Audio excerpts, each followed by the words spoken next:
Okay, nice. I like that price range, and I've been of the same Yeah. mindset recently in terms of what I've been buying. And I have not been buying that much recently because I've been working on the sports card investment report, mainly thinking like how would I advise everybody else to spend their money, which we'll get to Yeah. shortly. But I did buy a Draymond Green rookie auto for fifty Oh, okay. dollars. Okay. Um, so Dude, he's there's an been interesting out case for for Draymond in the Hall of Fame talk. I don't know if you've followed this. I don't know if you even wanted to go there, but I think there's some interesting no. talk I there.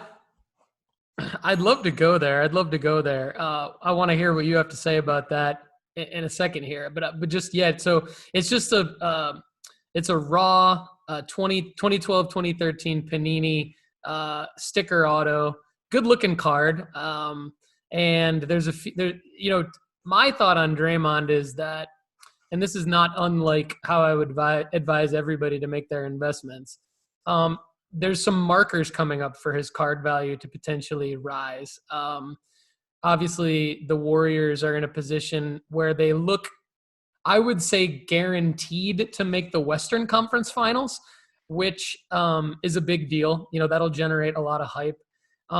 There's also a lot of talk from everyone since he has been out with this back injury. We think he's going to be coming back maybe in the next month. Back injuries are scary, but Yeah. we've seen the Warriors struggle without him, which means that there should be quite a bit of hype when he does come back. And he did just make the All-Star team, so he's kind of had this resurgence in his career where he kind of fell off the map the last few years, and now he's back. And so I think $50, like, there's no way that doesn't go up.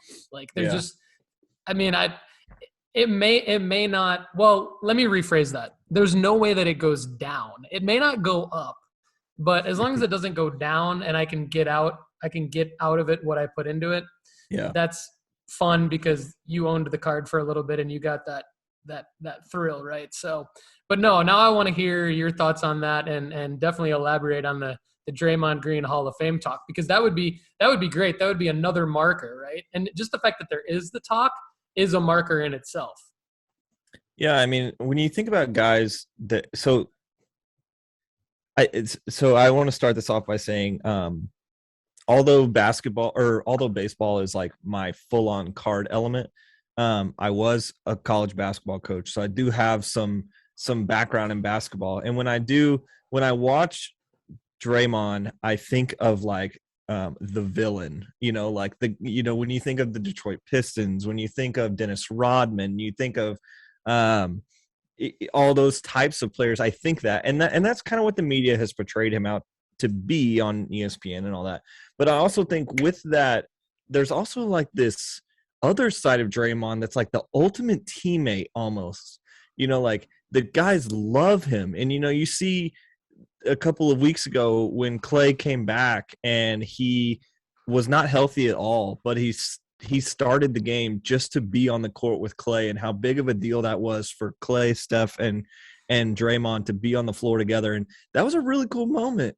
And I think it was like, although there was like a big betting scandal with a bunch of people when they found out, I don't know if you heard about this either, but when people found out that this was going to happen, everybody basically took the underline on like everything that he had, because they know that he was going to start the game. So technically the bets would be able to be made, but Oh wow, yeah. people were like under points, under rebounds, under assisted, because they knew he was only going to basically Oh get one yeah, foul wow, and yeah, leave. yeah.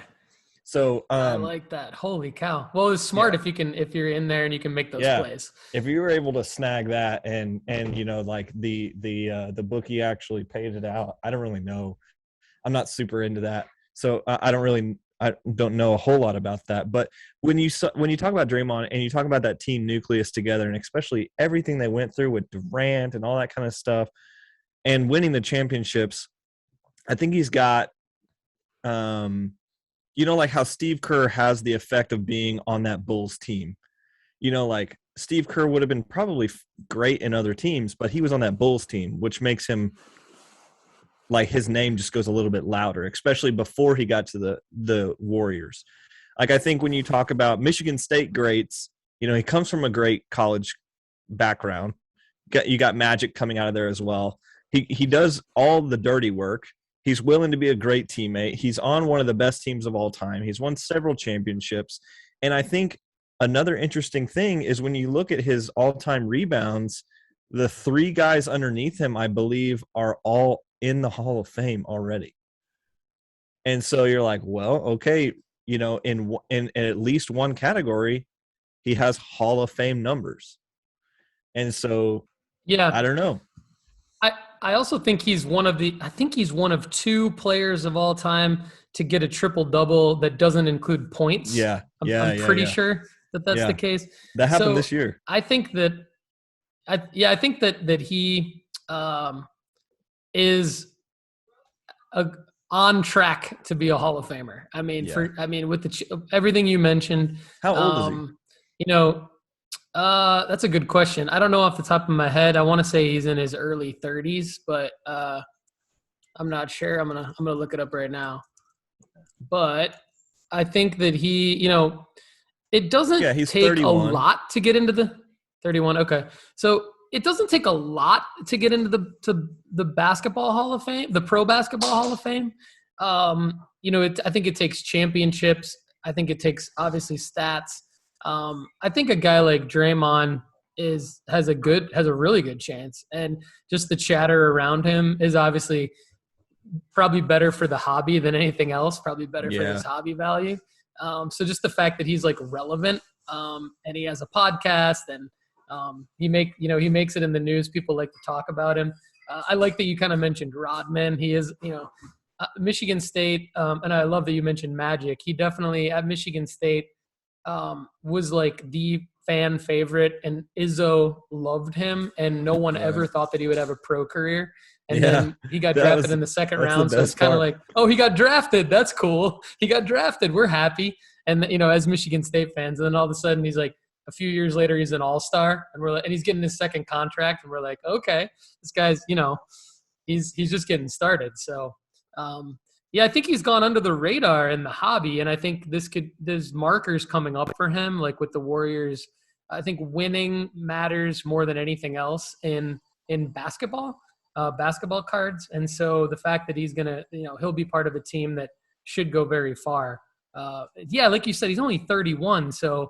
If like Iguodala is older than that and he's still on the team, so I could see Draymond being part of the organization for quite some time and, you know, hopefully staying relevant. But I'm looking at like a flip. I'm a fan of his, so he is a guy that I would PC. But with this particular card, it's more of an experiment to say, hey, I think this is going to rise to like a $99 card most likely.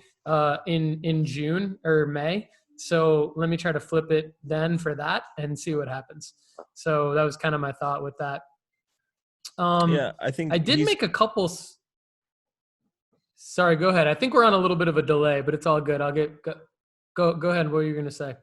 Yeah, I think he's got the profile to play for a while. You know, like he's not going to and he's not going to have to carry a team either. So I think as long as Draymond wants to play, I think there will be a spot for him on a team. You know, like I think there will be a role on a team because he's a bruiser, because he's the guy who's going to get in there and affect another team's mentality. I could see him being one of those off-season guys that gets, you know, even if he's 37, 38, I could see him getting bought out and then on, you know, a team similar to like the Lakers this year or like something like that, where they could pick a guy up that could be a minute influencer in a playoff game or, you know, bringing energy places, you know, like he has intangibles that are going to make him valuable in the game for a long time to come. And I would say, like, I don't think it's stupid to say that he could have 8 to 10 years left, you know? And so, if he stays healthy. So because he's not going to demand a super high contract, he's not going to demand like the ball, you know, so you could pair him with a bunch of different guys and he could play for a long time. So I think it's a good investment, basically, is what I'm boiling all of that down to. Nice. Maybe I'm on to something more than I think with the Draymond Green call, because I always saw him as kind of a niche guy that maybe only Michigan State people liked, but maybe I'm wrong. Maybe he's got wider appeal in the hobby. We'll see. So I did make a couple sales recently. Okay. I like to try to, and it's been great having you on as my co-host today. Is there anything you wanted to add before I hit him with the outro here? No, I definitely plug this report again. I think if specifically if you're not knowing where to start, this is a good list of saying these are the guys you should probably be looking for or at if you can afford them. Some of them I would say like you're going to be a little bit higher than you can afford. And so I think there is ways to get into the hobby on necessarily not buying Tom Brady's, like if you can't afford a Tom Brady rookie. But at the same time, don't just buy a cheap Tom Brady card because it's a cheap Tom Brady card. Like if it's a cheap Tom Brady card now, it's going to be worthless Tom Brady card, probably in a couple of years. So I think that's another thing that I learned the hard way is like, oh, I'm going to buy a Tatis card. Oh, I'm going to buy this $1 Tatis card, and it because everything's going up on Tatis. Well, now that Tatis card is worth even less than $1, so it's like those are things that I think if we can help new people out about saying don't necessarily buy a cheap version of the top 5 guys, because there's a reason it's already the cheap version. But totally, there are no deals really. There's people know what they're doing, and if something's too good to be true, if it seems too good to be true, it definitely is. It's like that's why I'm all into the player prospecting angle, because I mean, you buy something because you think there are markers coming up for this guy to have card prices increase. And I'm glad you mentioned. So if you upgrade to the premium version of the report, you actually get not only the low end, mid range, and high end cards that you should invest in, but you get the play, like the recommended play with the guy. So you get the context around like why Booker's third, or why, Lewis Hamilton wasn't on the report and now he is, like those different things will be under the play section. So definitely take a look at the free version, but if you upgrade, you do get a lot more. And thanks for being on, Kendall. I want to give credit to our sponsor of today's show, marketmoversapp.com by Sports Card Investor. Kendall and I want you to go there and use the promo code NOOFFSEASON to save 20%. Also, check out Wild Cards Box Breaks on Facebook, where my guy Kendall and his boy T, our friend T, do their thing. Definitely get into some breaks over there. Check out justbaseball.com. Check out the YouTube channel, youtube.com/Paul Hickey. Subscribe, comment, like. I want you to do all that good stuff. And thanks again for watching and listening, everybody. Have a great day.